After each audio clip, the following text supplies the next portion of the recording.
First of all good morning all of you. तो अपन देखते हैं लेक्चर नंबर 28 यूनिट हमारी नेक्स्ट है। 6th यूनिट जो थी हमारी क्लोज पाइप फ्लो वो कंप्लीट हो चुकी है। नेक्स्ट यूनिट हमारी कौन सी, boundary layer theory, laminar and turbulent flow. तो इसमें अपने 3 टॉपिक है इस यूनिट के अंदर, बाउंड्री लेयर थ्योरी है और फिर उसके बाद में हमारा लैमिनार और टर्बुलेंट फ्लो। तो अपन पहले बाउंड्री लेयर थ्योरी पढ़ते हैं। ये थोड़ा सा आपको मैथमेटिकल है, थोड़ा सा आपको इस अप्रोच पे पहुंचना थोड़ा सा कठिन लगेगा ये, ठीक है, बोरिंग भी लगेगा, लेकिन हमको करना तो है ही है। तो अपन सबसे पहले अपन देखते हैं बाउंड्री लेयर थ्योरी क्या है ये। सबसे पहले अपन देखते हैं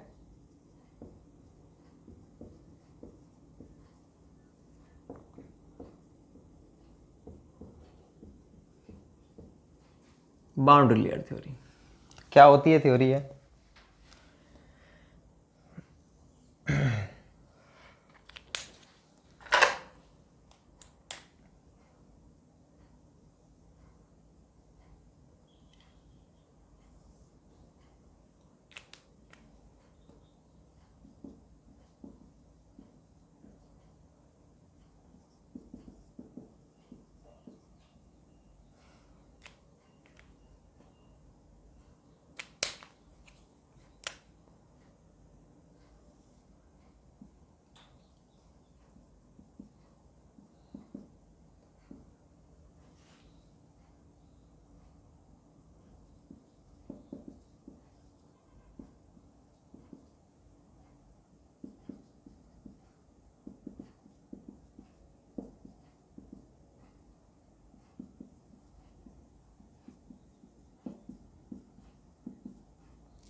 देखिए भाई, ये हमारा कोई लिक्विड है, ठीक है, जो बह रहा है, ये हमारा सरफेस है नीचे। तो लिक्विड क्या है, काफ़ी सारा है। वैसे मैंने केवल आपको एक छोटा सा जोन दिखा रखा है ये, ठीक है। तो हमारा कोई भी सरफेस हो सकता है, मान लीजिए हमारा सर्कुलर पाइप है या फिर केवल हमारा प्लेन है इस तरह से, ठीक है, कुछ भी हो सकता है। तो मैंने आपको एक ये नीचे वाला उसका बॉटम पार्ट दिखा रखा है, जो बॉटम सरफेस है ना वो दिखा रखा है। मान लो ये पाइप है, पाइप का बॉटम सरफेस है, तो ये आप इसको पाइप का बॉटम सरफेस समझो, ये बॉटम सरफेस है। ऊपर का मैंने दिखा नहीं रखा क्योंकि मेरे केवल इसी से काम है। तो बॉटम सरफेस पर इसमें कंप्लीट पाइप में लिक्विड बह रहा है। तो जो सरफेस है उसकी बात कर रहे हैं हम। तो लिक्विड क्या है कोई भी लिक्विड है उसकी कुछ ना कुछ वेलोसिटी तो होगी, ठीक है। जरूरी नहीं है बहुत ज्यादा विस्कोसिटी हो, उसकी कम भी विस्कोसिटी हो सकती है। तो अब उसकी जितनी भी विस्कोसिटी है, उस विस्कोसिटी के कारण वो जो लिक्विड है इस सरफेस से चिपक जाता है। केवल सरफेस वाले बात कर रहा हूं मैं, ठीक है। तो लिक्विड बहुत सारा बह रहा था ये और आगे जा भी रहा, लेकिन सरफेस की बात करें तो अपन ने इसको क्या बहुत ज्यादा जूम कर रखा है, बहुत जूम कर रखा है। अगर मैं बात करता हूं ना, तो देखो ये पाइप है, ये पाइप, और इसके इस सरफेस की बात कर रखी है मैंने। अब इस पाइप को आप ऐसे देखोगे तो आपको कुछ दिखेगा ही नहीं। ऐसा ऐसा कुछ दिखेगा क्या? बिल्कुल नहीं दिखेगा। अरे भाई, काई जम जाती है, काई किसी भी चीज पर आपने देखा होगा। तो अपन बाहर से देख रहे हैं इतनी ज्यादा नहीं दिख रही, लेकिन जैसे आप क्लोज जा रहे हो तो दिख रहा है कि यार वहां पर तो क्या है, काई जम रही है, ऐसे काई जम रही है, फिसलन सी हो रही है, समझ रहे हो। तो बस आप इसको काई समझो। तो क्या होता है एक्चुअल में, अपना जो पाइप है, ये मैं इसका नीचे वाला ये दिखा रहा हूं बिल्कुल, तो उसको जूम करके अपन देख रहे हैं। तो उस वाले सरफेस पर क्या होता है, अपनी विस्कोसिटी के कारण लिक्विड चिपक जाता है। तो जब लिक्विड इस सरफेस से चिपक चुका है तो क्या होगा, अपन यहां तो बिल्कुल चिपक चुका है, तो वेलोसिटी कितनी हो गई, 0। लिक्विड की वेलोसिटी क्या हो गई इस वाले पॉइंट पर, 0, आगे बढ़ ही नहीं पा रहा है ये वाला लिक्विड केवल सरफेस के जो टच में है। लेकिन अपन जैसे जैसे ऊपर जाएंगे तो देखो ये पार्टिकल इस सरफेस से चिपका हुआ था, ठीक है, और सरफेस कैसा था, रिजिड। तो सरफेस ने इसको रिजिडली पकड़ रखा था, तो विस्कोसिटी क्या, 0। लेकिन इस पार्टिकल, देखो ये पार्टिकल था, ये पार्टिकल इससे जुड़ा हुआ है, विस्कोसिटी 0 लिक्विड की। ये लिक्विड का दूसरा पार्टिकल है, वो तो इसी से जुड़ा हुआ है लिक्विड से, लेकिन इसकी जो वेलोसिटी है वो इसकी तुलना में थोड़ी सी ज्यादा होगी, थोड़ी बहुत तो होगी इसकी। और अपन जैसे जैसे ऊपर बढ़ेंगे इसकी विस्कोसिटी और वेलोसिटी, नॉट विस्कोसिटी, इसकी वेलोसिटी और ज़्यादा होगी, और ऊपर बढ़ेंगे तो इसकी वेलोसिटी और ज़्यादा होगी, और ऊपर बढ़ेंगे इसकी वेलोसिटी और ज़्यादा होगी। और मान लीजिए हमारा पाइप है, पाइप में जो एवरेज जो वेलोसिटी है वी एवरेज, वो मान लीजिए 10 मीटर पर सेकेंड है या 100 मीटर पर सेकेंड है। ठीक है, एवरेज वेलोसिटी कितनी है? 100 मीटर पर सेकेंड। मतलब इसमें से जो लिक्विड बह रहा है वो 100 मीटर पर सेकेंड की स्पीड से बह रहा है, और मैं देख रहा हूं कि सरफेस से, तो सरफेस से जो पार्टिकल टच में है उसकी वेलोसिटी 0, ऊपर गया तो बढ़ती जा रही है। मान लो ये 2 मीटर पर सेकेंड, 3, 4, 5, 10 और बढ़ता गया। जब मैं एक ऐसे में देखता जा रहा हूं तो एक पार्टिकल ऐसा आया जिसकी वेलोसिटी कितनी है? 99 metre per second. 99 metre per second है। ठीक है, तो 99 मीटर पर सेकेंड, और एवरेज वेलोसिटी कितनी है? 100 मीटर पर सेकेंड। मतलब पानी की जो स्ट्रीम वेलोसिटी है, स्ट्रीम वेलोसिटी का मतलब क्या है? जिससे वो लिक्विड बह रहा है, जिस धारा से वो बह रहा है, स्ट्रीम का मतलब धारा, तो उस धारा की वेलोसिटी कितनी है? मान लीजिए 100 मीटर पर सेकेंड। लेकिन मैं देख रहा हूं कि यहां से मैं ऊपर चलता गया, तब इस वाली हाइट पर, सरफेस से ऊपर जाने पर कुछ हाइट के बाद मेरे को ये वाली वेलोसिटी मिल पाई है, इसका 99%। ठीक है, तो और आगे मैं गया, आगे देखा, इससे थोड़ा सा पीछे देखता हूं मैं, इससे पीछे देखा तो इस पार्टिकल की 0 थी, इस पार्टिकल की थोड़ी ज़्यादा थी, लेकिन ये थी केवल 1 मीटर पर सेकेंड, ये थी ये इतनी। और मैं ऊपर जाता गया तो यहां पर देखा मैंने, इस वाले पॉइंट पर ही मिल गई मेरे को कितनी वेलोसिटी? 99 metre per second. थोड़ा सा आगे गया तो मेरे को यहां जाके मिल रही 99 मीटर पर सेकेंड, समझ रहे हो, ऊपर। तो ये जो 99 मीटर पर सेकेंड वाला ये जो जोन बनाया ना मैंने, ये जो जोन बनाया है, इसको अपन क्या बोलते हैं? इसको बोलते हैं बाउंड्री लेयर की, जो इसकी बाउंड्री है सरफेस, ये जो बाउंड्री है, बाउंड्री पर जो लेयर बन रही है लिक्विड की, उसको क्या बोलेंगे अपन? Boundary layer. ठीक है ना, तो ये होता है बाउंड्री लेयर। तो अब आप देखो यहां पर जो वेलोसिटी है, ये जो आपको लाइन दिखा रखी है लाइन, इस लाइन पर, कंप्लीट लाइन पर वेलोसिटी कितनी है? वेलोसिटी कितनी है? 0.99 वीएस। वीएस का मतलब है स्ट्रीम वेलोसिटी। जो भी स्ट्रीम वेलोसिटी है ये है स्ट्रीम वेलोसिटी। तो स्ट्रीम वेलोसिटी का 99% है इस लाइन पर, और इस लाइन से नीचे जा रहे हैं हम तो वेलोसिटी धीरे धीरे कम होती जा रही है और यहाँ पर 0 हो रही है। तो जो आपने बाउंड्री बनाई है ना, ये बाउंड्री किस चीज़ की है? 99% वेलोसिटी वाली बाउंड्री है। और ये जो कंप्लीट जोन है, यहाँ से यहाँ तक का एरिया, आगे भी हो सकता है, इस एरिया को अपन बोलते हैं बाउंड्री लेयर। ठीक है ना, तो ये होता है बाउंड्री लेयर। तो बिल्कुल माइक्रो स्टडी है, अपन बाउंड्री पर जाकर के उसकी बात कर रहे हैं। तो ये है अपना boundary layer. Boundary layer theory किसने दी थी? ये दी थी एल प्रेनल ने। जो बाउंड्री लेयर थ्योरी है वो दी थी हमारे एक वैज्ञानिक थे, एल प्रेनल। ठीक है, एल प्रेनल ने दी थी ये थ्योरी। अब इसके अंदर देखो, आपको स्टार्ट में दिख रही है ये जो बाउंड्री लेयर है ना, ये वाला जो जोन है, ये जोन यहां से यहां तक का जोन, जिसमें ऊपर तो टॉप पर तो वही मिलेगा आपको 99%, लेकिन इसके अंदर भी जो आपको पार्टिकल्स है ना, वो एक लेमिना के रूप में होंगे, बिल्कुल ऐसे लेयर्स के रूप में ऐसे। ठीक है, और ये अपना जोन बन रहा है, तो इसको बोलेंगे लेमिनार बाउंड्री लेयर है भाई। ये बीएल का मतलब शॉर्ट में लिख दिया मैंने, आप पूरा लिख लेना जगह हो तो। Laminar boundary layer. आगे आपको दिख रहा है ये कौन सा? Transition boundary layer. और इसके आगे जो पार्टिकल्स मिलेंगे वो कैसे मिलेंगे? ऐसे ही बेतरतीब तरीके से मिलेंगे। तो इसको बोलते हैं टर्बुलेंट बाउंड्री लेयर। तो 3 प्रकार की बाउंड्री लेयर होगी, ये होगी लेमिनार बाउंड्री लेयर, ट्रांजिशन और टर्बुलेंट। अब एक चीज क्या है कि जो हमारी टर्बुलेंट जो बाउंड्री लेयर है, जो हमारी टर्बुलेंट बाउंड्री लेयर है, ये जो आपको जोन दिख रहा है यहां से लेके यहां तक का, इस बाउंड्री लेयर के अंदर अगर अपन नीचे से चल रहे हैं ना, तो कुछ हाइट तक आपको, अगर जैसे मैं केवल इसी की बात कर रहा हूँ टर्बुलेंट वाले की, तो नीचे से चल रहे हैं तो कुछ हाइट तक आपको इस तरह से बिल्कुल एक पर्टिकुलर मैनर में मिलेंगी लेयर्स वगैरह, लेकिन उसके बाद में आपको ऐसे मिल रहा है सिस्टम। ठीक है, तो कुछ डिस्टेंस तक, नीचे से कुछ डिस्टेंस तक क्या है आपको जोन, तो कौन सा है? टर्बुलेंट बाउंड्री लेयर जोन है, लेकिन आपको इसके अंदर भी पार्टिकल बिल्कुल लेमिना के रूप में मिल रहे हैं, परत के रूप में एक पर्टिकुलर मैनर में मिल रहे हैं। तो इस लेयर को अपन क्या बोलेंगे? इसको लेमिनार सब लेयर। भाई लेमिनार लेयर क्यों नहीं बोल रहे? लेमिनार लेयर तो पहले ही आ चुकी। लेमिनार सब लेयर क्यों बोल रहे हैं? है तो टर्बुलेंट, उसके अंदर कुछ पार्ट है, इसलिए अपन बोले लेमिनार सब लेयर। इसको डेल्टा डैश से डिनोट करते हैं, इस थिकनेस को अपन लेमिनार सब लेयर थिकनेस को डेल्टा डैश से डिनोट करते हैं। तो ये कुछ बातें होती हैं हमारी बाउंड्री लेयर की। तो बाउंड्री लेयर आपको दिख रहा है कि किस पर डिपेंड कर रहा है? एक तो ये डायरेक्शन है, एक्स डायरेक्शन, फ्लो की डायरेक्शन। ठीक है, तो आप देख रहे हो फ्लो डायरेक्शन में लेमिनार बाउंड्री, ये जो बाउंड्री लेयर है वो देखो धीरे धीरे क्या हो रही है, बढ़ रही है। इसका मतलब इस डायरेक्शन पर डिपेंड कर रही है। तो आगे जैसे जैसे आप जाओगे, पाइप ऐसा है हमारा, ये इसका सेंटर है, जैसे जैसे अपन आगे जाएंगे तो लेमिनार बाउंड्री लेयर धीरे धीरे बढ़ती चली जाएगी। ठीक है, अपन को दिख नहीं रहा है। और मैक्सिमम कितनी हो सकती है भाई, मैक्सिमम हो सकती है केवल ये इतनी, यहाँ से यहाँ तक इतनी तो हो सकती है ये। क्यों? क्योंकि ऊपर भी तो बाउंड्री है, वो वहाँ से भी तो ऐसे आ सकता है, ये थोड़ी है कि यहाँ से यूँ ऊपर तक चली जाएगी। तो ऊपर से आ रही है, वो भी इतना ट्रेवल कर गई, कितना, आर रेडियस के बराबर, या बोला जाए d/2। और ऐसे ही नीचे वाली बाउंड्री लेयर r बराबर d/2। ठीक है, तो ये मैक्सिमम कितना, इसकी थिकनेस मैक्सिमम कितनी हो सकती है, r रेडियस के बराबर हो सकती है बाउंड्री लेयर की थिकनेस। और किस पर डिपेंड करती है, x डायरेक्शन पर। y पर डिपेंड करती है क्या, नो। x पर डिपेंड करती है, यस। x पर कैसे डिपेंड करती है, अगर लेमिनार फ्लो है तो जो ये डिस्टेंस, ये जो थिकनेस रहती है x की पावर 1/2 के समानुपाती होती है। और अगर ये कैसी है हमारी टर्बुलेंट, तो x की पावर 4/5 के समानुपाती होती है। ये चीज़ मैं सब आपको लिखवा दूंगा। पहले अपन इसके बारे में थोड़ा सा जनरल इंट्रोडक्शन लिख देते हैं, लेमिनार ये बाउंड्री लेयर क्या होता है, तो अपन लिखते हैं इसके बारे में। इसको मिटा देता हूँ भाई, ये हेडिंग डाल देना, यूनिट 7 है अपनी, बाउंड्री लेयर थ्योरी वाली। ठीक है ना।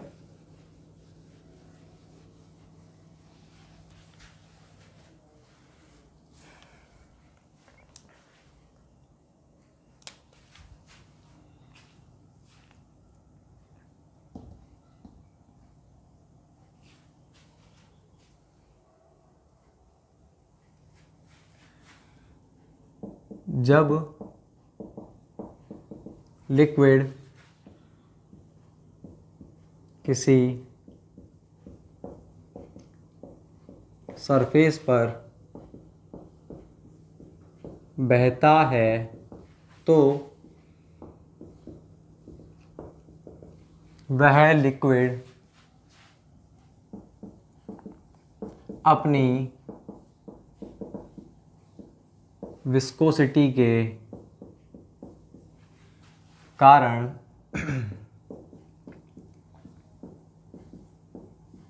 उस सरफेस से चिपक जाता है, जिससे लिक्विड की वेलोसिटी उस सरफेस पर कितनी हो जाती है, 0 हो जाती है। सरफेस पर वेलोसिटी कितनी हो गई, 0 हो गई। इस सरफेस से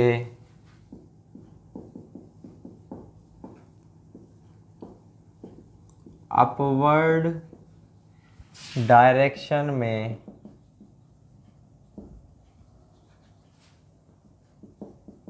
जाने पर यह वेलोसिटी बढ़ती है, वह एक डिस्टेंस पर यह velocity comma main stream velocity की 99% हो जाती है।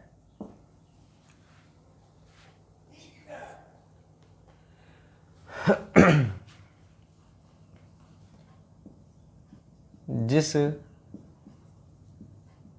जोन में यह वेलोसिटी वीएस की, वीएस का मतलब स्ट्रीम वेलोसिटी की, या कंप्लीट लिख लो, यह वेलोसिटी स्ट्रीम वेलोसिटी की 99%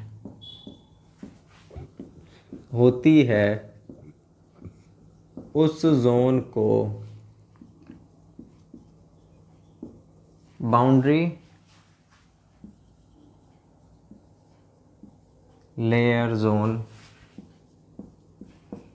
कहा जाता है।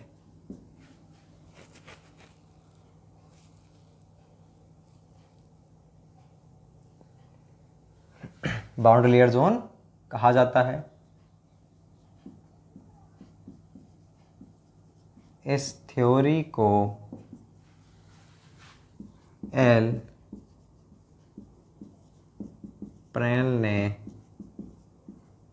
दिया था।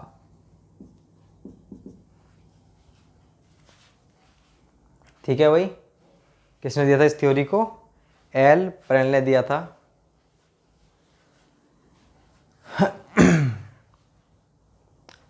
अब आप या तो इस डायग्राम को पहले बना के उसके बाद में इसको उतार दीजिए, कैसे भी कर लीजिए, चाहे इसको उतारने के बाद डायग्राम उतार दीजिए।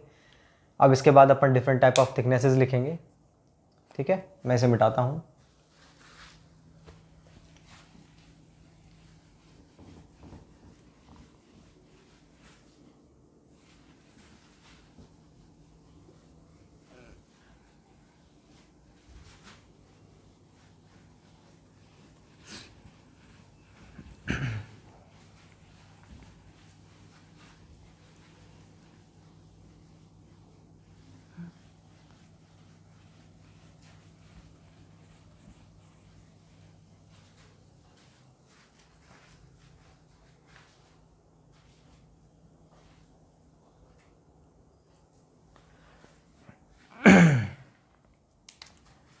अपन लिखते हैं, हेडिंग डालते हैं दूसरी, क्या?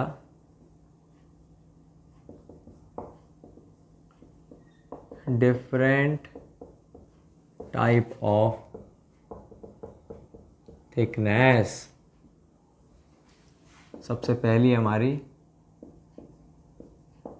बाउंड्री लेयर थिकनेस, इसको डेल्टा से डिनोट करते हैं। क्या होती है बाउंड्री लेयर थिकनेस, इसके बारे में बात करते हैं। ये जो थी ना ये जो डिस्टेंस थी, अगर हम सरफेस, भाई ये तो मैंने आपको कंप्लीट जोन बताया था, 3 प्रकार के जोन थे, लेमिनार, ट्रांजिशन, टर्बुलेंट। अगर मैं बात करता हूँ कि जो सरफेस है हमारा, सरफेस से जो वर्टिकल डिस्टेंस है, ठीक है, जैसे मान लीजिए ये था ना ये, तो ये जो डिस्टेंस है ये, इसको अपन क्या बोलेंगे? Boundary layer thickness. इसको क्या बोलेंगे? Boundary layer thickness. इसको क्या बोलेंगे? Boundary layer thickness. तो बाउंड्री लेयर थिकनेस को आप किस तरह से डिफाइन करोगे? भाई ये सॉलिड सरफेस से वो परपेंडिकुलर डिस्टेंस होती है जहां पर वेलोसिटी मेन स्ट्रीम वेलोसिटी की 99% प्राप्त होती है। यही तो होती है भाई ये डिस्टेंस। इसको अपन क्या बोलते हैं? Boundary layer thickness. इसको अपन डेल्टा से डिनोट करते हैं। और ये जो थिकनेस होती है किस पर डिपेंड करती है? एक्स डायरेक्शन पर डिपेंड करती है। अगर लेमिनार है तो एक्स की पावर 1/2 के समानुपाती होती है। टर्बुलेंट है तो एक्स की पावर 4/5 के समानुपाती होती है। और इसकी मैक्सिमम वैल्यू कितनी हो सकती है? रेडियस के बराबर। ये अपन चीजें इसके अंदर लिखते हैं।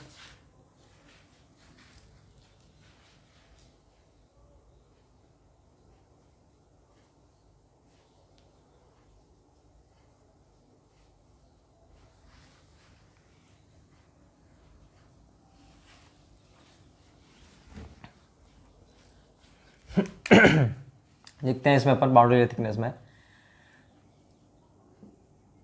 यह है सॉलिड सरफेस से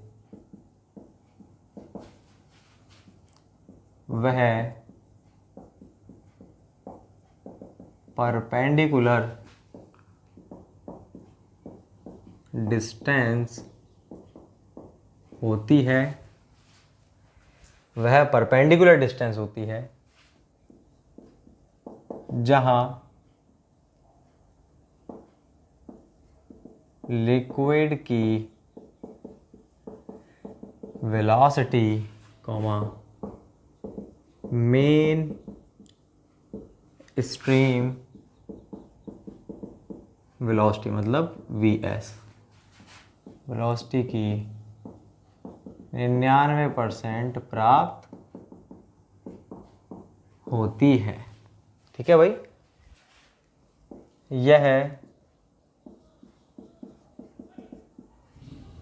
वेलोसिटी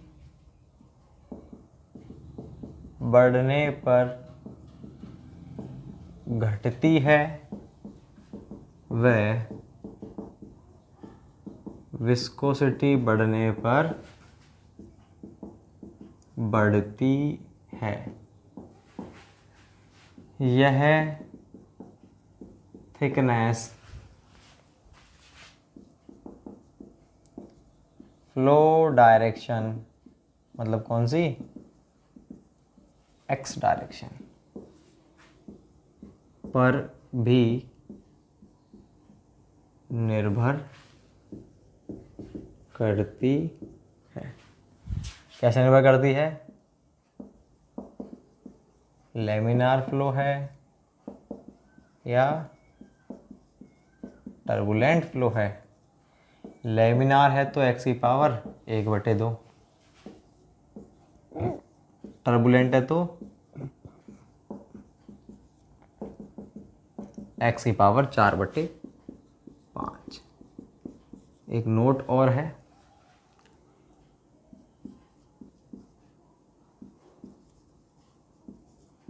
बाउंड्री लेयर की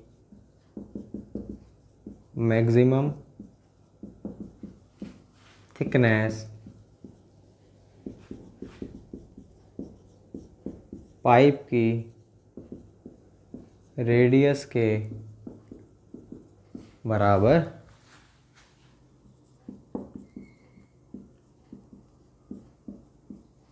हो सकती है।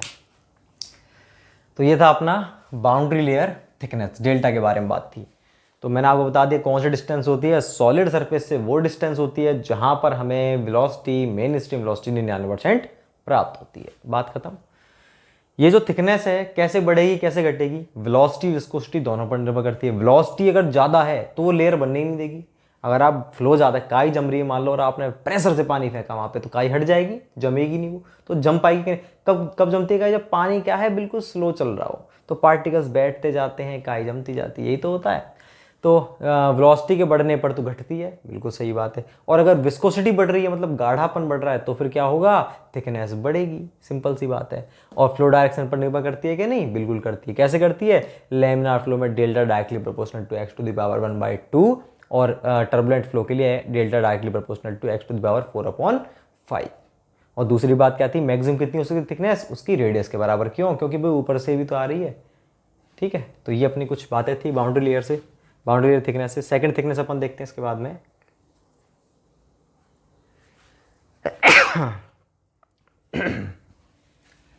इसे मिटाता हूं। सेकंड थिकनेस अपन देखते हैं कौन सी है। दूसरी आती है हमारी laminar sub layer delta dash.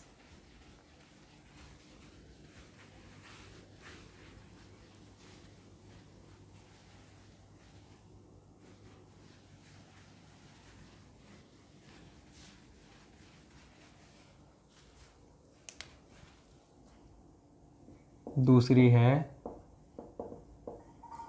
Laminar sub layer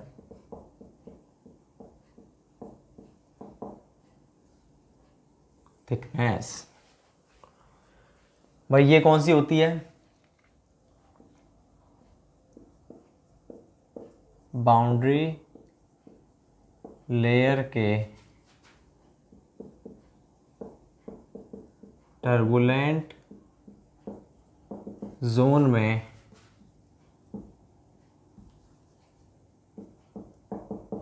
solid surface से कुछ हाइट तक लिक्विड का फ्लो लेमिनार होता है।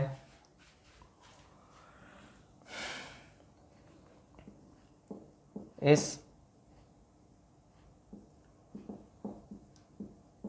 डिस्टेंस को लेमिनार सब लेयर थिकनेस कहते हैं।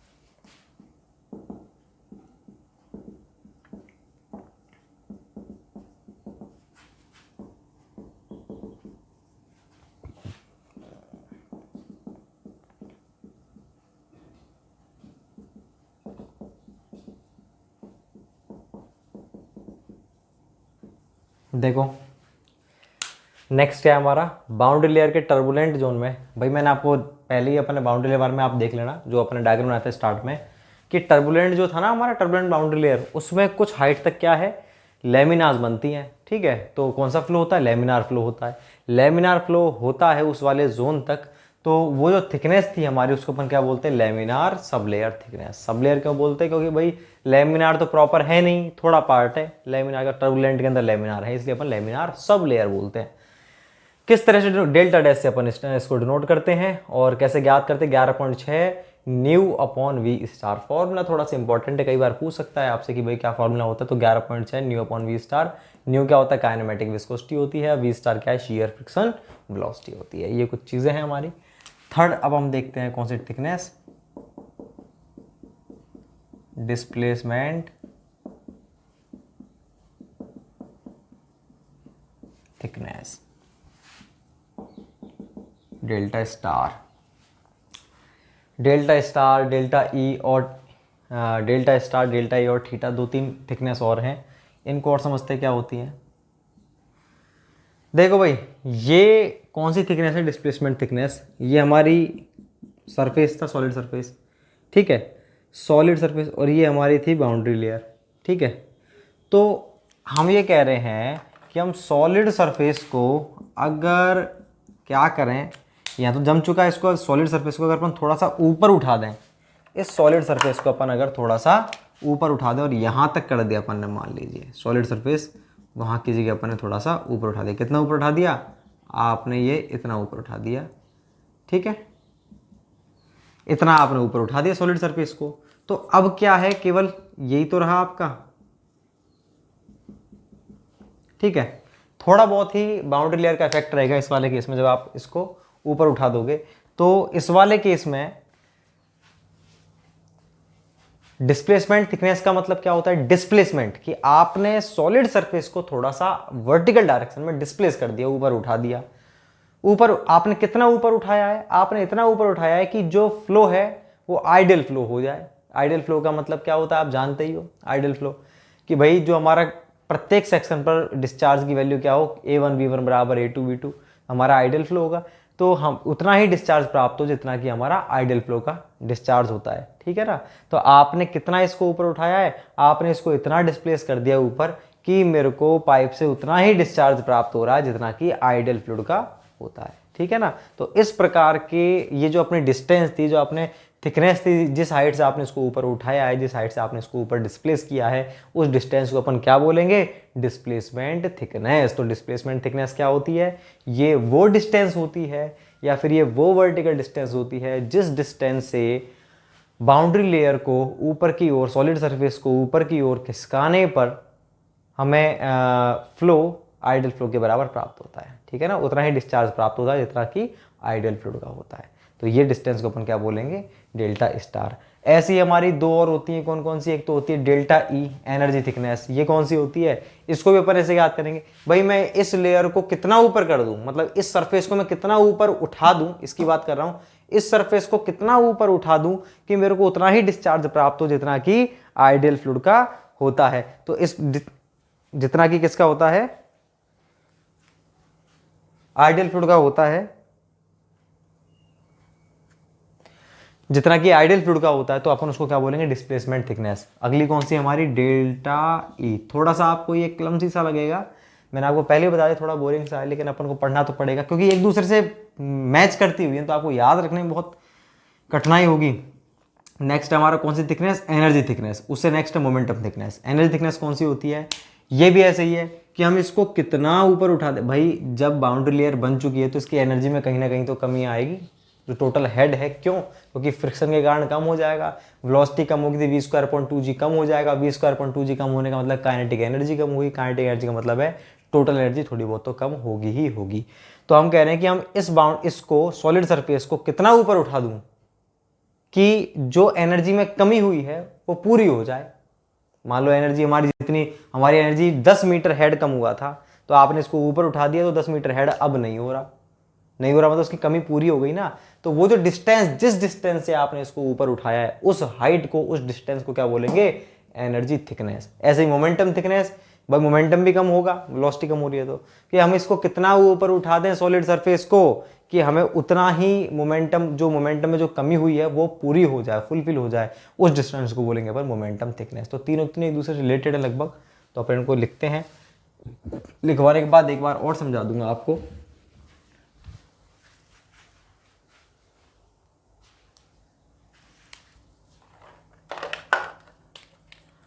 डिस्प्लेसमेंट थिकनेस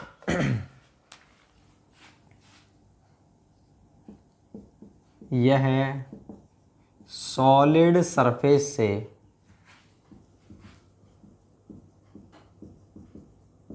वह वर्टिकल डिस्टेंस होती है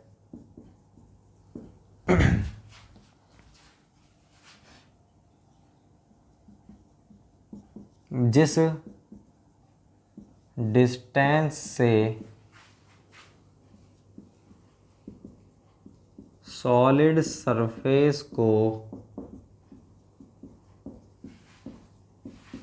ऊपर की ओर उठाने पर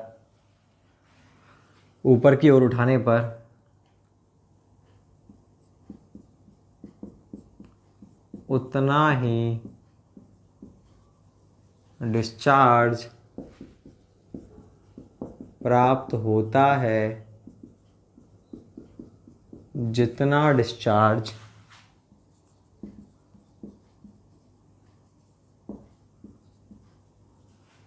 आइडियल फ्लूइड का होता है। जितना डिस्चार्ज वे किसका होता है?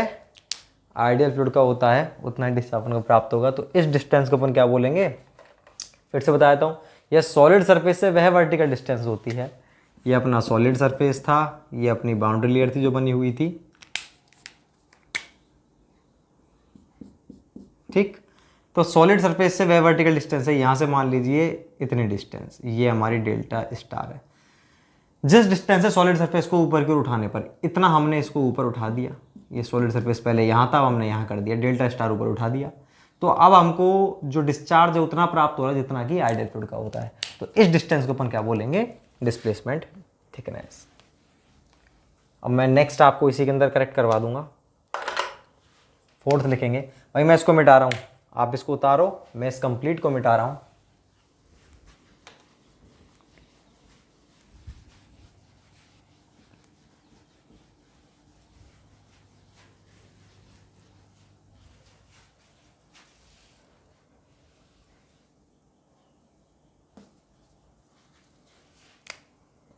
फोर्थ है हमारा एनर्जी थिकनेस, मतलब डेल्टा ई।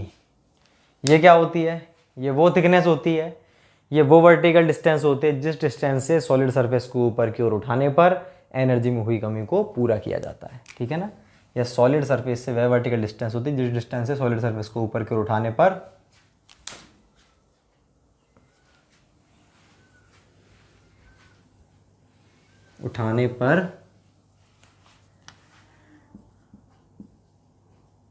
एनर्जी में हुई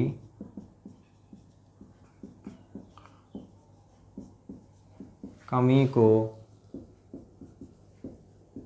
पूरा किया जाता है। इसको बोलते हैं अपन डेल्टा ई, से अपन इसको डिनोट करते हैं। आप इसको उतारो, मैं 5वां इसी के अंदर लिखवाऊंगा भाई। आप इसको उतारो, मैं इसे मिटाता हूँ, मैं इसे मिटा रहा हूँ। फिफ्थ है हमारी, क्योंकि मेरे पास तो ये सुविधा है, आपके पास नहीं है उसी के अंदर करेक्ट कर लो। मोमेंटम थिकनेस, इसको अपन थीटा से डिनोट करते हैं। ये क्या है? ये वो डिस्टेंस होती है जिस डिस्टेंस से सॉलिड सरफेस को ऊपर की ओर उठाने पर मोमेंटम में हुई कमी को पूरा किया जाता है। किसमें कम? उठाने पर मोमेंटम में हुई कमी को पूरा किया जाता है। ठीक है ना। एक यहाँ पर एक दो नोट हैं जो हमारे लिए इम्पॉर्टेंट हैं, वो मैं आपको लिखवाता हूँ। नोट नंबर ए लिख लेंगे, वो है हमारा शेप फैक्टर। ये बाउंड्री लेयर थ्योरी का शेप फैक्टर है, इसको एच से अपन डिनोट करते हैं। ये क्या होता है? डेल्टा स्टार अपॉन थीटा होता है। ठीक है भाई। और H will always be greater than 1।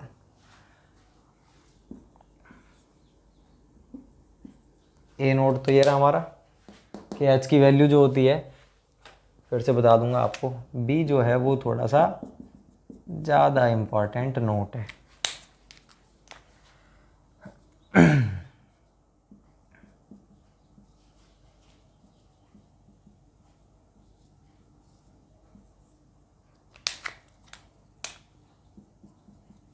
देखो भाई, आपसे पूछे कि बाउंड्री लेयर में शेप फैक्टर क्या होता है। ऑप्शन मिलेंगे आपको, मोमेंटम थिकनेस अपॉन में energy thickness, energy thickness upon momentum thickness, boundary layer thickness upon में displacement thickness, displacement thickness upon में boundary layer thickness, displacement thickness upon में मोमेंटम थिकनेस। इस तरह से ऑप्शन मिलेंगे आपको। तो क्या होता है? डेल्टा स्टार मतलब डिस्प्लेसमेंट थिकनेस अपॉन में कौन सी? Momentum thickness. इन दोनों के रेशियो को बोलते हैं शेप फैक्टर। और इसकी वैल्यू, ये जो शेप फैक्टर उसकी वैल्यू हमेशा 1 से अधिक होती है। Shape factor H will always be greater than 1। Clear है बात? दूसरी बात कि इन चारों में रिलेशनशिप कौन सी जो लेयर है किससे छोटी है किससे बड़ी है? तो भैया जो मैंने आपको सीरियल लिखवाया है उसी सीरियल से याद कर लोगे तो याद करना ही नहीं है। सबसे पहले मैंने आपको पढ़ाया था बाउंड्री लेयर थिकनेस, तो सबसे ज़्यादा थिकनेस उसी की होती है। उसके बाद लेमिनार सब लेयर, वो तो छोटी सी चीज़ थी इसलिए मैंने बीच में उसको ऐड कर दिया। उसके बाद अपन ने क्या पढ़ा था? डिस्प्लेसमेंट थिकनेस, और उसके बाद में एनर्जी थिकनेस, लास्ट में मोमेंटम थिकनेस। इसी सीरीज में आपको याद रखना है। तो ये इसका सबसे बड़ी ये होती है, उससे कम, उससे कम, सबसे कम। अब आप यहाँ से भी सोच सकते हो कि ये जो वैल्यू है इससे हमेशा ज़्यादा होती है, ये ज़्यादा होती है, ये कम होती है, ये ज़्यादा ये कम, तो एच की वैल्यू हमेशा 1 से ज़्यादा होगी। सिंपल सी बात है। तो ये था अपना कंप्लीट बाउंड्री लेयर थ्योरी। तो बाउंड्री लेयर थ्योरी तो अपना कंप्लीट हो चुका है। अब अपने इस यूनिट के 2 पार्ट जो हैं, एक तो हमारा लेमिनार फ्लो और दूसरा है टर्बुलेंट फ्लो, उनके बारे में थोड़ा सा पढ़ते हैं। उनसे रिलेटेड काफ़ी क्वेश्चंस पूछे जाते हैं। मैं इसे मिटाता हूँ।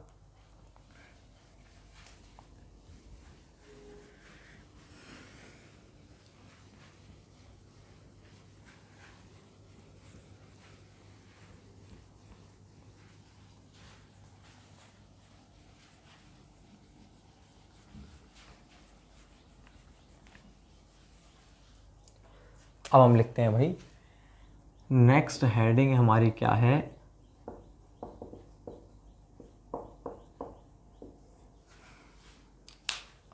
देखो भाई, लेमिनार फ्लो। लेमिनार फ्लो क्या होता है कि इसके बारे में अपन थोड़ा सा, अपन ने केवल हल्का सा पढ़ा था। किसमें? जब अपन 4th यूनिट पढ़ रहे थे काइनेमेटिक्स, उसमें पढ़ा था टाइप ऑफ फ्लो के अंदर लेमिनार फ्लो, टर्बुलेंट फ्लो। वहाँ पर मैंने आपको बोला भी था कि इनकी एक सेपरेट यूनिट भी है जहाँ पर अपन इनकी डिटेल स्टडी करेंगे। तो अब अपन इनकी डिटेल स्टडी करते हैं, ये क्या चीज़ होती हैं। तो ये लिक्विड का वो फ्लो होता है जिसमें लिक्विड जो है लेयर्स के रूप में, लेमिना मतलब लेयर्स के रूप में बहता है। 1 लेयर, 2 लेयर, 3 लेयर, ऐसे लेमिना के रूप में बहता है लिक्विड हमारा। ठीक है। और एक लेयर के जो पार्टिकल्स हैं वो दूसरी लेयर के पार्टिकल में एंटर नहीं करते। मान लीजिए ये हमारी एक लेयर है भाई। ये जो लेयर होती है ना बहुत छोटी होती है, लेकिन मैं आपको बहुत बड़ी लेयर्स दिखा रहा हूँ, जूम करके दिखा रहा हूँ। क्यों दिखा रहा हूँ? क्योंकि नहीं तो आपको समझ ही नहीं आएगा। ठीक है। तो इस तरह से पार्टिकल्स लेमिना के रूप में बह रहे हैं और हमको पता भी नहीं कि वो, हमको तो केवल दिखेगा पानी दिख रहा है, हमको नहीं पता हमको क्या दिखेगा भाई इसमें लेमिनार है क्या है, लेमिनास परत है कि नहीं। तो देखो परत के रूप में बहता है और इस परत में मान लो ये पार्टिकल हैं। ठीक है। और जो दूसरी परत है उसमें ये पार्टिकल हैं, तीसरी परत है उसमें ये पार्टिकल हैं। तो ये जो पार्टिकल्स हैं एक ही लेमिना में रहते हैं, एक ही लेयर में रहते हैं, अलग अलग एक दूसरे की उसमें एंटर नहीं करते कि ये वाला पार्टिकल इसमें घुस गया इसमें घुस गया, ऐसा नहीं होता है। तो ये होता है हमारा कौन सा फ्लो, ये होता है हमारा लेमिनार फ्लो। तो लेमिनार फ्लो आई थिंक आपको क्लियर हो गया होगा क्या होता है। अब लेमिनार फ्लो तो हो रहा है, लेमिनार फ्लो जो होता है उसमें विस्कस फोर्स इंपॉर्टेंट होता है। सबसे ज्यादा प्रभावित फोर्स कौन सा होता है, विस्कस फोर्स। जितना ज्यादा गाढ़ा होगा उतनी ज्यादा लेयर बनेगी। भाई शहद जो होता है, शहद को आप ऊपर से डालते भी तो एक लेयर सी बनती है, समझ रहे हो। तो इस तरह से मैं आपको बताना चाह रहा हूँ कि जो लेमिनार फ्लो होता है उसमें विस्कस फोर्स इंपॉर्टेंट होता है, इसलिए अपन लेमिनार फ्लो को विस्कस फ्लो भी बोलते हैं, ठीक है ना। उसको विस्कस मतलब वो शान फ्लो जो अपना हो गया, शान प्रभाव बोलते हैं अपन इसको। तो लेमिनार फ्लो को विस्कस फ्लो भी कहते हैं। क्यों कहते हैं, क्योंकि इसके अंदर जो अपना विस्कस फोर्स होता है, विस्कोसिटी जो रहती है वो इंपॉर्टेंट होती है, इसलिए अपन इसको विस्कस फोर्स भी बोलते हैं। अब अपन बात करेंगे कि अगर किसी पाइप के अंदर या फिर किसी भी लेयर पर, किसी भी चीज पर मतलब लेमिनार फ्लो हो रहा है, तो उस लेमिनार फ्लो में जो शियर स्ट्रेस लगेगा बाउंड्रीज पर, उसका डिस्ट्रीब्यूशन कैसा होगा, उसकी जो वेलोसिटी है, वेलोसिटी का डिस्ट्रीब्यूशन कैसा होगा, और जो हेड लॉस होता है लेमिनार फ्लो के अंदर, हेड लॉस कितना होता है। तो ये तीनों टॉपिक्स को अपन देखते हैं इसी के अंदर। तो पहले मैं लेमिनार फ्लो के बारे में थोड़ा सा इंट्रोडक्शन में लिख देता हूं क्या होता है, ठीक है। सबसे पहले अपन लिखेंगे लेमिनार फ्लो के बारे में इंट्रोडक्शन। यह है कॉमा लिक्विड का वो फ्लो होता है जिसमें लिक्विड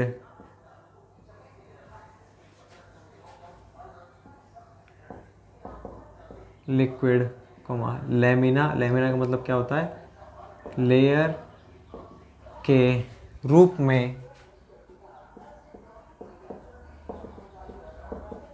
बहता है। इसमें लिक्विड के पार्टिकल्स एक लेयर से दूसरी लेयर में एंटर नहीं करते हैं।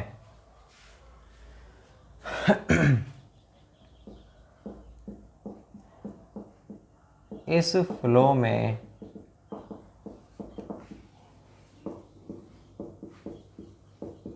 विस्कोसिटी इंपॉर्टेंट होती है, अतः इसलिए इस फ्लो को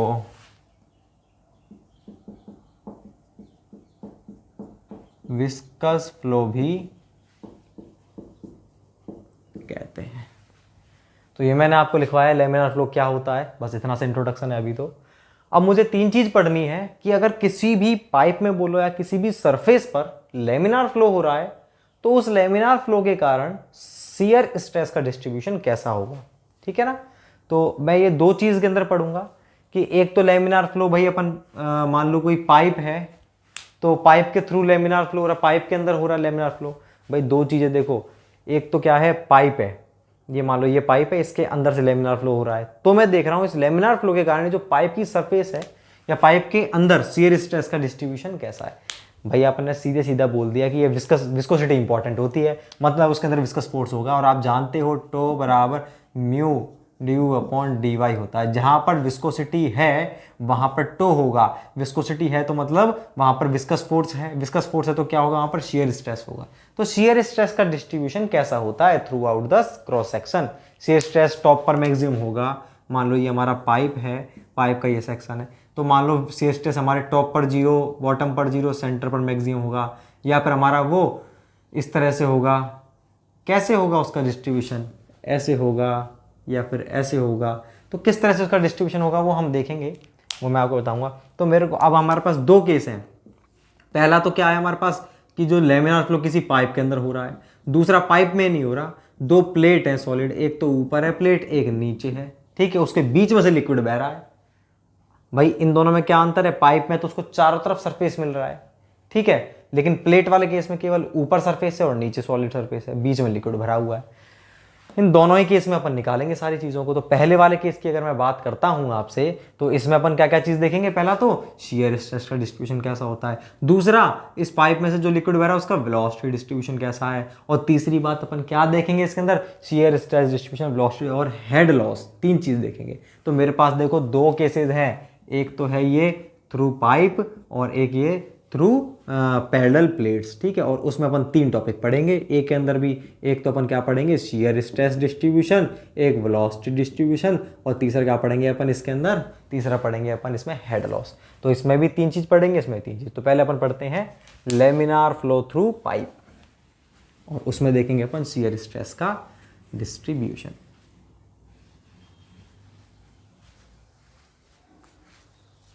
तो मैं आपको लिखता हूं पहले ए, लेमिनार फ्लो थ्रू पाइप। उसमें सबसे पहले अपन क्या पढ़ते हैं, शियर स्ट्रेस डिस्ट्रीब्यूशन, ठीक है भाई, शियर स्ट्रेस डिस्ट्रीब्यूशन पढ़ते हैं, कैसा होता है ये।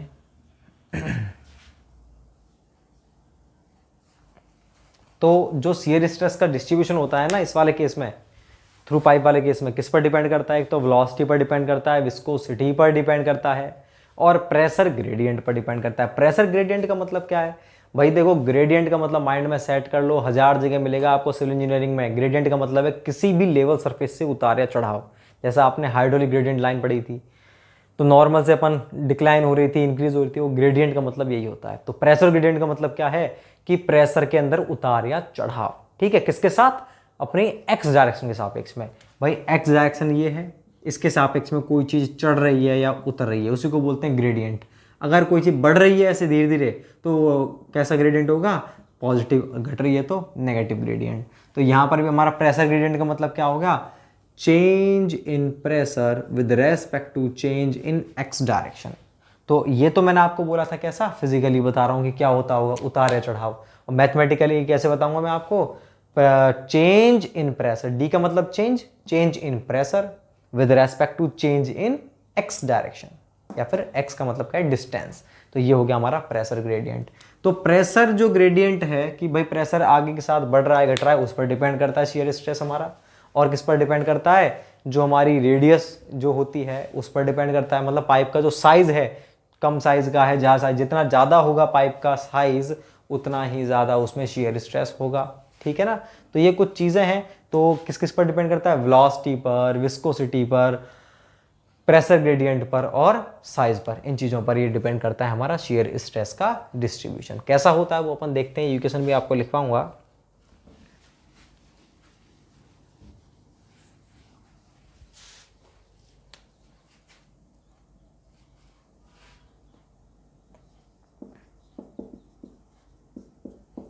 लैमिनार फ्लो में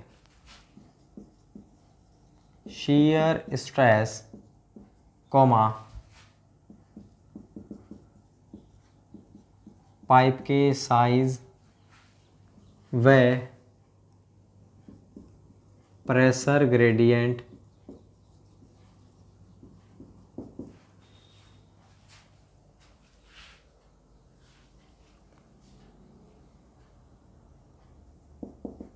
विस्कोसिटी आदि पर निर्भर प्रेशर ग्रेडियंट कॉमा वेलोसिटी और विस्कोसिटी आदि पर निर्भर करता है, इन चीज़ों पर निर्भर करता है भाई।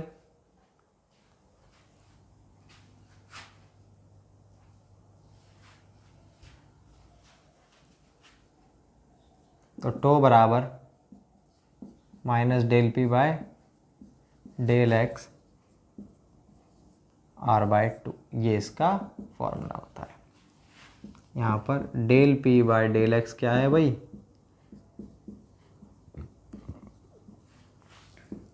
प्रेशर ग्रेडियंट, और आर क्या है, रेडियस ऑफ पाइप। तो अगर मैं इसका डिस्ट्रीब्यूशन बनाऊं,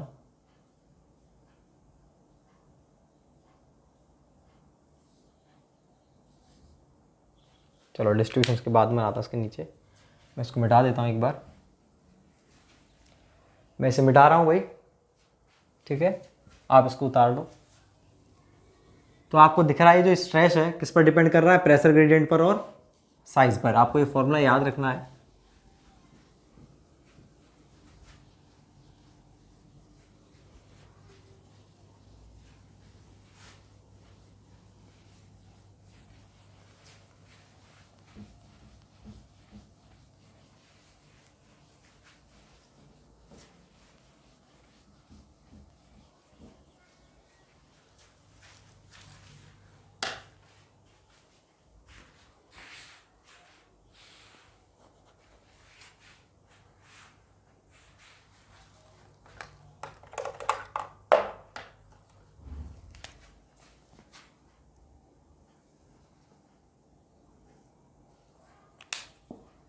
ये अपना पाइप था,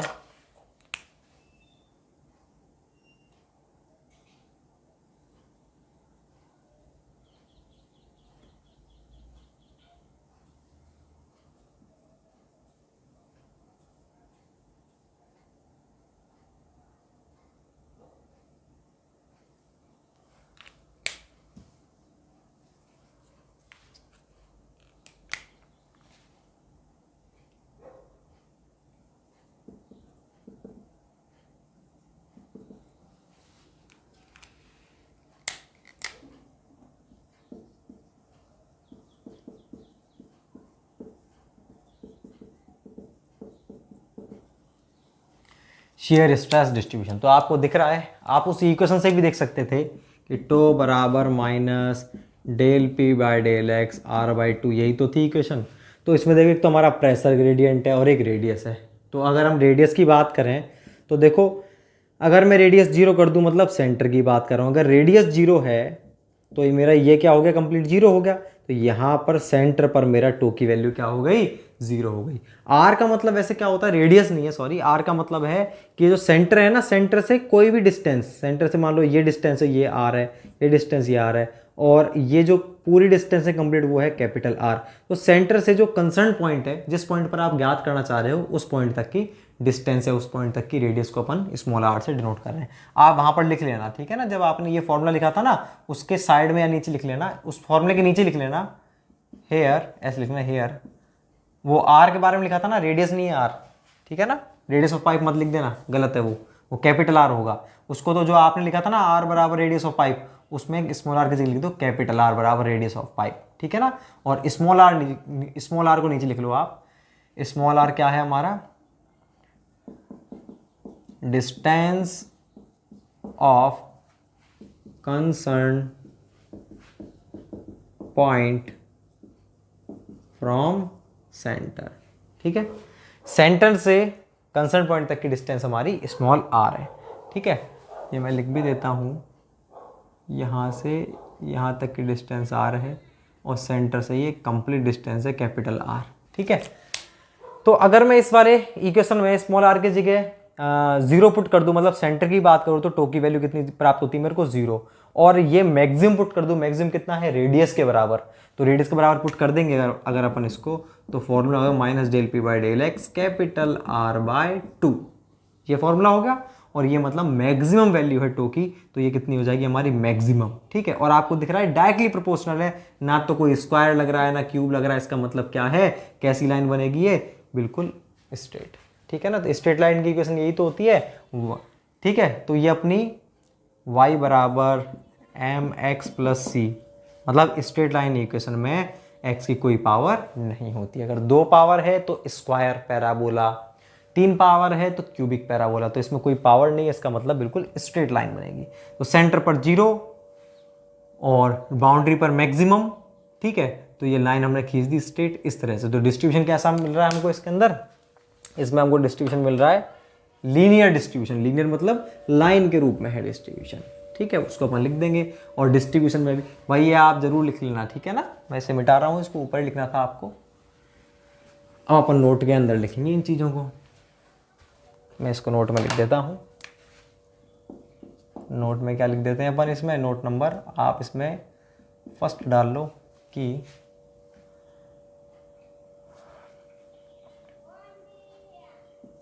लेमिनार फ्लो में शियर स्ट्रेस का डिस्ट्रीब्यूशन लीनियर होता है। कैसा होता है, लीनियर होता है। शियर स्ट्रेस लीनियर होता है। यह सेंटर पर मिनिमम मतलब कितना, 0 ही होता है। वह सरफेस पर मैक्सिमम होता है। तो हम इसके अंदर पहला जो पार्ट था ए वो पढ़ चुके हैं, कौन सा, शियर स्ट्रेस का डिस्ट्रीब्यूशन। अब हम देखते हैं इसके अंदर वेलोसिटी का डिस्ट्रीब्यूशन कैसा होता है हमारे किसके अंदर, ये जो पाइप फ्लो होता है इसके अंदर हमारा वेलोसिटी का डिस्ट्रीब्यूशन कैसा होता है वो देखते हैं। इसी प्रकार से देखेंगे, मैं इसे मिटाता हूं। अब हम देखेंगे velocity distribution.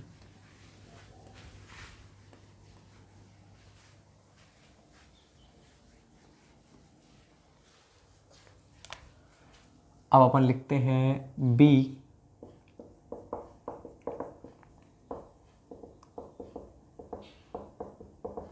Velocity distribution.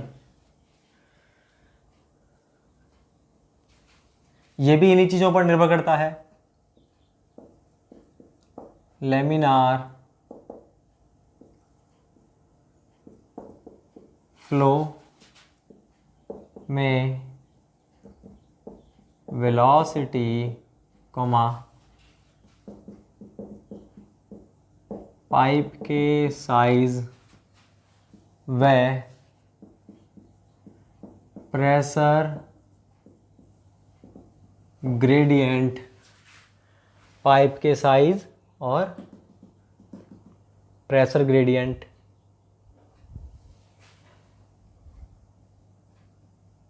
Comma viscosity पर निर्भर करती है। ठीक है भाई, 3 चीज़ों पर निर्भर करती है। तो इसकी इक्वेशन होती है v बराबर 1/4 mu minus del p by del x capital R square minus small r का स्क्वायर। ये इसकी इक्वेशन है वेलोसिटी को ज्ञात करने की।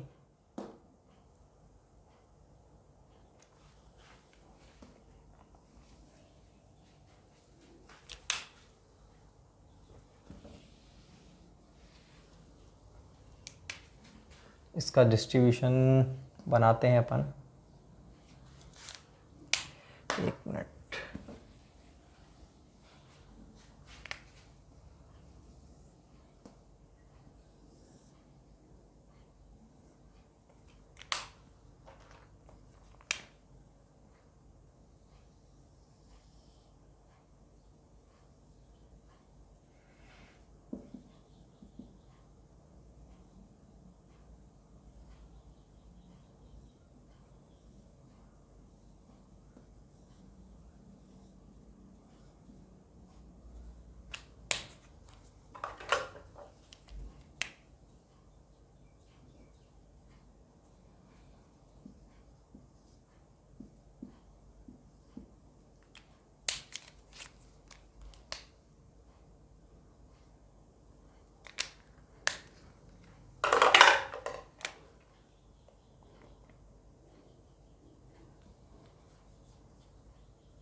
देखो भाई, अपन थोड़ा सा इसके बारे में डिस्कस कर लेते हैं। लैमिनार फ्लो में जो वेलोसिटी डिस्ट्रीब्यूशन होता है उसका फॉर्मूला क्या होता है, किस पर डिपेंड करती है ये भी हमारे प्रेशर ग्रेडियंट पर डिपेंड करती है, रेडियस पर डिपेंड करती है और विस्कोसिटी पर डिपेंड करती है। ये विस्कोसिटी है भाई, म्यू है, ठीक है। इन सब चीज़ों पर डिपेंड करती हूँ, मैं लिख दिया, और ये मैंने फॉर्मूला लिख दिया इसका, v बराबर 1/4 mu minus del p by del x are square minus small r का स्क्वायर। ये अपने फॉर्मूले हो चुके हैं। अब अगर मैं बात करता हूँ इसके अंदर तो डिस्ट्रीब्यूशन कैसे बनाएंगे अपन इसका, देखो भाई इसमें आपको साफ साफ दिख रहा है। अगर मैं सेंटर पर निकालना चाहूँ तो सेंटर पर आर का मतलब क्या होता है कि सेंटर से उस पॉइंट की डिस्टेंस जहां पर आप ज्ञात करना चाह रहे हो वेलोसिटी को, ठीक है। तो ये आर हो गया, कुछ भी हो सकता है यार, इसलिए मैंने एरो दिखा दिया। और यहां से लेकर के ये यहां तक की डिस्टेंस अपनी रेडियस है। तो अब अगर मैं सेंटर पर देखता हूं तो आर की वैल्यू 0 हो जाएगी सेंटर पर। जब आर की वैल्यू 0 है, आर की वैल्यू 0 करोगे तो ये जो टर्म है क्या आएगी, मैक्सिमम। इसका मतलब वेलोसिटी क्या प्राप्त होगी अपन को, मैक्सिमम। तो एट आर बराबर 0 वी बराबर वी मैक्स, ठीक है। तो वी मैक्स की वैल्यू कितनी हो गई, 1/4 mu minus del p by del x are square. ये तो 0 हो ही गया, तो ये अपना मैक्सिमम। तो कहने का मतलब ये है कि सेंटर पर वेलोसिटी मुझे कैसी प्राप्त होती है, मैक्सिमम। और इससे ऊपर ज्ञात करनी, थोड़ा सा ऊपर जितनी भी डिस्टेंस पर ज्ञात करनी, मान लो सेंटर से 1 सेंटीमीटर पर ज्ञात करनी है तो आर की जगह 1 सेंटीमीटर पुट कर दूंगा मैं, जो भी वैल्यू आ जाएगी ये हो गई। अब आप सोचोगे, अगर आप देख रहे हो कि टॉप पर कितनी रहेगी तो टॉप के लिए क्या ज्ञात करोगे आप, यहां पर आर की जगह कितना पुट करोगे, टॉप पर ज्ञात करने के लिए आर की जगह पुट करोगे आप कैपिटल आर, इसकी जगह कैपिटल आर पुट करोगे। जब आप कैपिटल आर पुट करोगे तो वेलोसिटी कितनी आएगी, 0। टॉप पर कितनी आएगी, v बराबर 0, और बॉटम पर भी कितनी आएगी, 0। देखो ना आप, इसमें आर स्क्वायर कर दोगे, r square minus r square 0, complete term 0 हो जाएगी। तो अपन ये डिस्ट्रीब्यूशन, तो मुझे इतना सा पता चल गया, मुझे 3 पॉइंट पता चल गए कि ऊपर 0, नीचे 0, सेंटर पर मैक्सिमम। अब मुझे समझ नहीं आ रहा कि ऐसा बनेगा क्या ग्राफ, भाई अब कुछ भी हो सकता है, तो ऐसा होगा या फिर ये पैराबोलिक होगा, इन दोनों में से कौन सा होगा। अरे इक्वेशन देखो ना, उसमें अगर स्क्वायर आ रहा है तो स्क्वायर पैराबोला है, और स्क्वायर पैराबोला को अपन सिंपल पैराबोला ही बोलते हैं। स्क्वायर नहीं आ रहा है तो कैसी बनेगी, स्ट्रेट लाइन। लेकिन मुझे दिख रहा है कि स्क्वायर आ रहा है, इसलिए मैं इसको क्या करूंगा, ऐसे मिलाऊंगा इन तीनों पॉइंट को।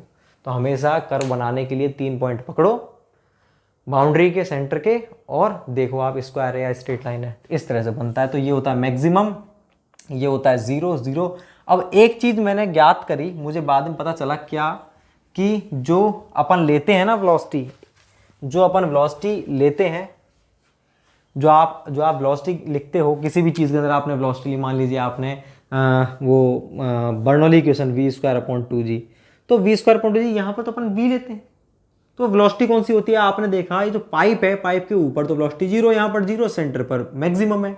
ऊपर जाएंगे इससे थोड़ा सा तो अलग है, इससे नीचे जाएंगे तो अलग है, यहाँ अलग है, यहाँ अलग है, हर जगह अलग अलग वेलोसिटी। तो इसमें आप कौन सी वेलोसिटी पुट कर रहे हो, अरे भैया इसमें हम क्या करते हैं, कंप्लीट वेलोसिटी का एवरेज लेते हैं। जो एवरेज लेते हैं वही हम इसके अंदर पुट करते हैं। तो हमेशा अपन कौन सी वेलोसिटी लेते हैं, एवरेज वेलोसिटी। तो ये जो एवरेज वेलोसिटी देखो, यही तो आएगी, ये ग्रीन लाइन जो खींची है, तो ये जो दिख रहा है आपको, ये एवरेज वेलोसिटी, और ये भी एवरेज वेलोसिटी है। समझ गए आप। तो एवरेज वेलोसिटी आपको, भाई एवरेज वेलोसिटी की वैल्यू आपने देखो एवरेज किया, ये थी वैल्यू मान लो 10 थी, ये 0 है, आपने एवरेज करके देखा 5 मीटर पर सेकेंड। तो 5 मीटर पर सेकंड में देख रहा हूँ, सेंटर से कितनी ऊपर मेरे को 5 मीटर मिल रहा है। तो मैंने देखा यहाँ से इतना डिस्टेंस ऊपर गया तो मेरे को कितना प्राप्त हुआ, 5 मीटर पर सेकंड। तो एवरेज वेलोसिटी कितनी दूरी पर प्राप्त होती है, सेंटर से अगर आप 0.707 आर डिस्टेंस पर जाते हो, सेंटर से 0.707 आर नीचे जाओ चाहे ऊपर जाओ, आपको कितना प्राप्त होगा, जो भी वेलोसिटी प्राप्त हुई है वो एवरेज वेलोसिटी के बराबर होगी। तो आपको अगर एवरेज वेलोसिटी निकालनी है तो इस इक्वेशन के अंदर आर की जगह क्या पुट कर दो, 0.707 आर। जब आप ये पुट करोगे तो वैल्यू क्या आएगी, ये आ जाएगी आपकी। तो वी एवरेज बराबर 1/8 mu minus del p by del x are square, ये आपका आ जाएगा, ठीक है ना। तो ये होती है हमारी एवरेज वेलोसिटी। तो आपसे अगर क्वेश्चन पूछते हैं एवरेज वेलोसिटी कितने डिस्टेंस पर प्राप्त होती है सेंटर से, 0.707 आर डिस्टेंस पर प्राप्त होती है, ठीक है ना। अब देखो इसके अंदर एट आर, आप ये उतारने के बाद में आप ये चीज उतारोगे क्या, मैं देखना चाह रहा हूँ मैक्सिमम वेलोसिटी क्या होती है और एवरेज। तो मैक्सिमम भी इस फॉर्मूले से आएगी, इसमें आर की जगह 0 पुट करूंगा तो मैक्सिमम आ जाएगी।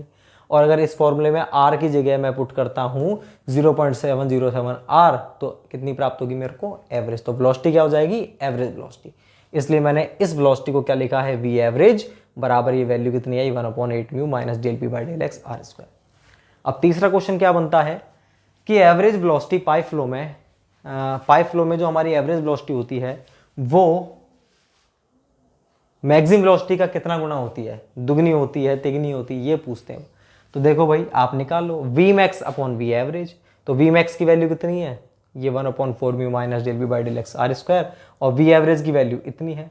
8 ऊपर चला जाएगा, बाकी सारी चीज कट जाएंगी, 8 ऊपर 4 नीचे, 4 दूनी 8, 2, तो 2 आ गया। इसका मतलब क्या है, इनका रेशो पूछे तो 2 है, और अगर ये पूछे मैक्सिमम वेलोसिटी एवरेज का कितना गुना होती है, 2 गुना।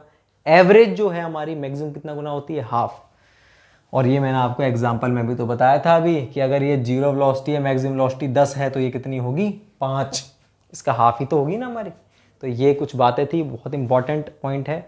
और सेकंड नोट में आपको लिखवाता हूँ, आप इसको उतारो, मैं इसे मिटा रहा हूँ, फिर मैं आपको सेकंड नोट बताता हूँ, ठीक है ना।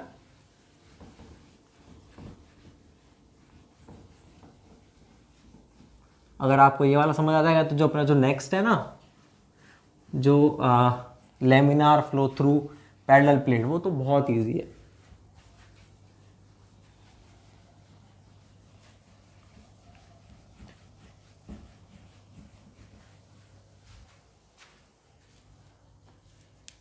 सेकंड नोट लिखेंगे अपन,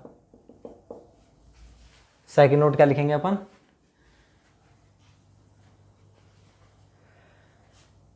जो अपना वेलोसिटी डिस्ट्रीब्यूशन होता है कैसा होता है, पैराबोलिक होता है, वो लिखते हैं अपन। लेमिनार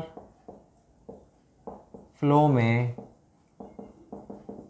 वेलोसिटी का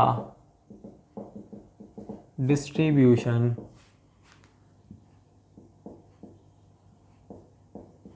पैराबोलिक होता है, जो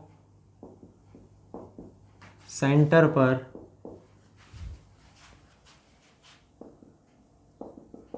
मैक्सिमम व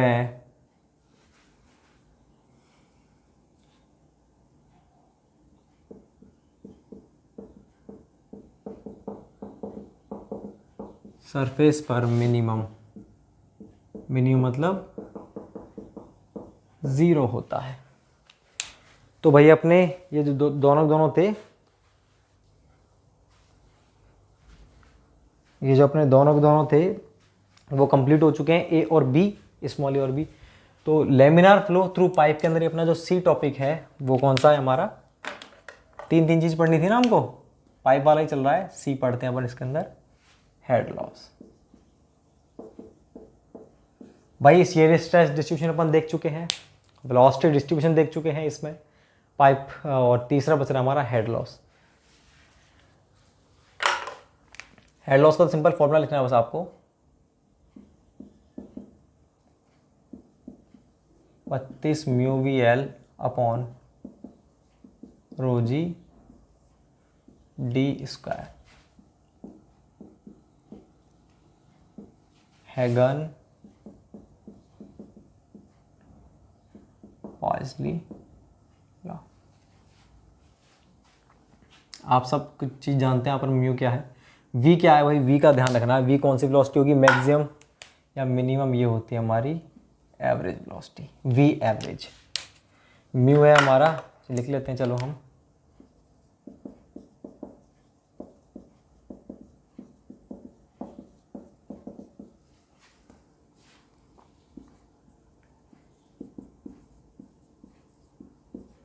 average velocity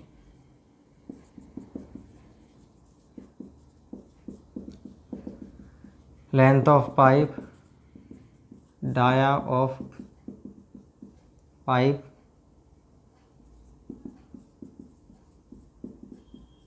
density of liquid 9.81 metre per second square. तो ये सारी चीज़ें थी हमारी, ये मैं आपको, अब देखो हेड लॉस का जो फॉर्मूला है 32 mu V L upon rho G D square. अब आप सोच रहे हो सर आपने हेड लॉस तो पहले भी करवाया था, पहले मैंने कब करवाया था, जब हमने लिखा था डार्सी-वेसबर्ग की इक्वेशन, डार्सी-वेसबर्ग की इक्वेशन लिखवाई थी, नहीं लिखवाई थी मैंने, बिल्कुल।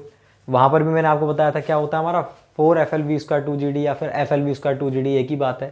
और अब लिखवा दिया ये, तो अब आपको समझ में नहीं आ रहा है सर हम कौन सा फार्मूला यूज़ करें, 32 में भी रो जी डी स्क्वायर करें या फिर वो वाला करें। अरे भाई मैं आपको बताऊं, जो हमारे वैज्ञानिक हैं वो बहुत ही ज़्यादा चालू किस्म के होते हैं, उन्होंने ये दोनों लॉ एक ही हैं, ठीक है, लेकिन इसमें पूरा पूरा खेल है रेनॉल्ड का, और जिनका नाम भी नहीं है। जब हम डायमेंशनल एनालिसिस पढ़ेंगे तो आपको बताऊंगा कि दोनों एक ही चीज़ें, कुछ अलग अलग नहीं है। या फिर मैं आपको अभी भी बता सकता हूँ कि ये 32 mu V L upon rho G D square एक कैसे है। भाई जो हमारा रेनॉल्ड नंबर होता है ना, रेनॉल्ड नंबर उस पर डिपेंड करती है वैल्यूज़, ठीक है, और उसके आधार पर ये पर निकालते हैं। अब रेनॉल्ड नंबर क्या होता है उसको थोड़ा सा तो मैं बता चुका हूँ, चलो कोई नहीं, इसको आपको नेक्स्ट मिनट में बताऊंगा। इसको ध्यान रखना कि ये जो इक्वेशन हैगन-बोसली लॉ है वो दोनों एक ही चीज़ है। कैसे एक चीज़, नेक्स्ट में बताएंगे आपको।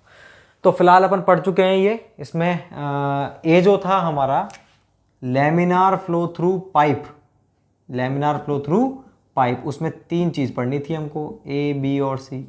पहला shear stress distribution, velocity distribution, और तीसरा हेड लॉस। तीनों चीज़ पढ़ चुके हैं।